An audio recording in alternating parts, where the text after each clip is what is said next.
ഒരു സംഖ്യയുടെ factorial കാണുന്നതിനുള്ള C++ പ്രോഗ്രാമാണ് നമ്മൾ അടുത്തതായി ക്രിയേറ്റ് ചെയ്യാൻ പോകുന്നത്. സോ ഫാക്ടോറിയൽ എന്നതുകൊണ്ട് ഉദ്ദേശിക്കുന്നത് 1 മുതൽ ആ ഒരു സംഖ്യ വരെയുള്ള ഓരോ സംഖ്യകളുടെയും ഗുണനഫലത്തെയാണ് നമ്മൾ ഫാക്ടോറിയൽ എന്നതുകൊണ്ട് ഉദ്ദേശിക്കുന്നത്. മലയാളത്തിൽ ഇതിനെ ക്രമഗുണിതം എന്ന് പറയും. സോ നമ്മൾ ഫാക്ടോറിയൽ ഇതുപോലെയാണ് നമ്മൾ മാത്സിൽ സൂചിപ്പിക്കുന്നത്. എക്സ്ക്ലമേഷൻ എന്നതുപോലെയാണ് സൂചിപ്പിക്കുന്നത്. ഉദാഹരണമായി 5ൻ്റെ ഫാക്ടോറിയലാണ് നമുക്ക് കാണേണ്ടതെങ്കിൽ നമ്മളിവിടെ ഇതുപോലെ 5 എക്സ്ക്ലമേഷൻ ചിഹ്നം കൊടുക്കുന്നു, അതായത് ഫാക്ടോറിയലിൻ്റെ സിമ്പിൾ കൊടുക്കുന്നു. സോ ഇതിനർത്ഥം 1 into 2 into 3 into 4 into 5. So 5ൻ്റെ ഫാക്ടോറിയൽ എന്നതുകൊണ്ട് ഉദ്ദേശിക്കുന്നത് 1 മുതൽ 5 വരെയുള്ള സംഖ്യകളുടെ ഗുണനഫലത്തെയാണ് 5ൻ്റെ ഫാക്ടോറിയൽ എന്നതുകൊണ്ട് ഉദ്ദേശിക്കുന്നത്. സോ ഏതൊരു സംഖ്യയുടെയും ഫാക്ടോറിയൽ എന്നതുകൊണ്ട് ഉദ്ദേശിക്കുന്നത് 1 മുതൽ ആ സംഖ്യ വരെയുള്ള സംഖ്യകളുടെ ഗുണനഫലത്തെയാണ് നമ്മൾ ഫാക്ടോറിയൽ എന്നതുകൊണ്ട് ഉദ്ദേശിക്കുന്നത്. സോ നമ്മളിവിടെ കാൽക്കുലേറ്റർ ഓപ്പൺ ചെയ്ത് കഴിഞ്ഞാൽ നമുക്കിവിടെ ഫാക്ടോറിയൽ ഇതുപോലെ കാണാൻ കഴിയും. ഫാക്ടോറിയൽ കാണുന്നതിനുള്ള ഈ ഒരു ബട്ടൺ നമുക്കിവിടെ കാണാൻ കഴിയും. സോ നമ്മൾ 5 എന്ന് ക്ലിക്ക് ചെയ്ത ശേഷം ഫാക്ടോറിയൽ കണ്ടു കഴിഞ്ഞാൽ നമുക്ക് 120 ലഭിക്കും. സോ 1 മുതൽ 5 വരെയുള്ള സംഖ്യകളെ ഗുണിച്ച് കഴിഞ്ഞാൽ നമുക്ക് 120 ലഭിക്കും. സോ ഇങ്ങനെയാണ് ഫാക്ടോറിയൽ കാണുന്നത്. സോ ഈ ഒരു പ്രോഗ്രാം നമുക്ക് C++ പ്രോഗ്രാമിൽ എങ്ങനെ ചെയ്യാമെന്ന് നോക്കാം.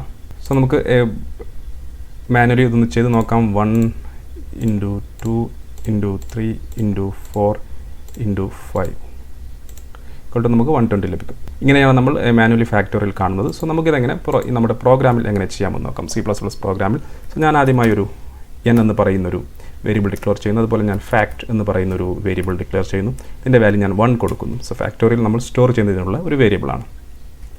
ശേഷം നമ്മളൊരു മെസ്സേജ് പ്രിൻറ്റ് ചെയ്യുന്നു, എൻ്റർ എ നമ്പർ. സോ നമ്മൾ 5 എൻ്റർ ചെയ്ത് കഴിഞ്ഞാൽ 5 വരെയുള്ള സംഖ്യയുടെ ഫാക്ടോറിയൽ കാണുന്നു. സോ നമ്മൾ എൻ്റർ ചെയ്ത നമ്പർ നമ്മൾ n എന്ന് പറയുന്ന വേരിയബിൾ സ്റ്റോർ ചെയ്യുന്നു. സോ ഇനി നമുക്കൊരു ഫോർ ലൂപ്പ് ഓപ്പൺ ചെയ്യാം. For loop int i equal to നമ്മൾ 1 നിന്നാണ് സ്റ്റാർട്ട് ചെയ്യുന്നത്. 1 i less than or equal to നമ്മൾ എൻ്റർ ചെയ്ത നമ്പർ n. അതിനുശേഷം നമ്മുടെ ഇൻക്രിമെൻറ്റ് ഓപ്പറേറ്റർ കൊടുക്കുന്നു i++.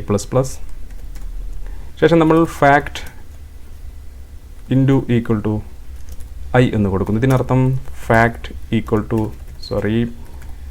കമൻറ്റ് ചെയ്യാം, fact equal to fact into i എന്നാണ്. സോ ഓരോ തവണ 1 മുതൽ നമ്മൾ 5 എൻ്റർ ചെയ്തെങ്കിൽ അല്ലെങ്കിൽ 10 എൻ്റർ ചെയ്തതെങ്കിൽ 1 മുതൽ 10 വരെ ഈ ഒരു ഫോർ ലൂപ്പ് പ്രവർത്തിച്ചുകൊണ്ടിരിക്കുന്നു. സോ 1 മുതൽ 10 വരെയുള്ള സംഖ്യകളുടെ തുക ഈ ഫാക്ട് എന്ന് പറയുന്ന വേരിയബിൾ സ്റ്റോർ ചെയ്യുന്നു, ലൂപ്പ് ഉപയോഗിച്ച് സ്റ്റോർ ചെയ്യുന്നു. അതിനുശേഷം നമുക്കതിൻ്റെ റിസൾട്ട് പ്രിൻറ്റ് ചെയ്യാം, സി ഔട്ട് ഫാക്ട്.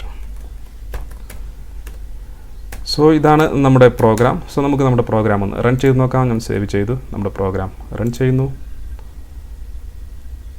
സോ ഞാൻ ആദ്യമായി 5 എന്ന് പറയുന്ന സംഖ്യ എൻ്റർ ചെയ്യുന്നു. സോ നമുക്ക് 120 എന്ന് ലഭിക്കുന്നു. അതുപോലെ നമുക്ക് 10 എൻ്റർ ചെയ്യാം. സോ നമുക്ക് 3628800 എന്ന് ലഭിക്കുന്നു. സോ നമുക്ക് കാൽക്കുലേറ്ററിൽ ചെക്ക് ചെയ്ത് നോക്കാം. 10 3628800.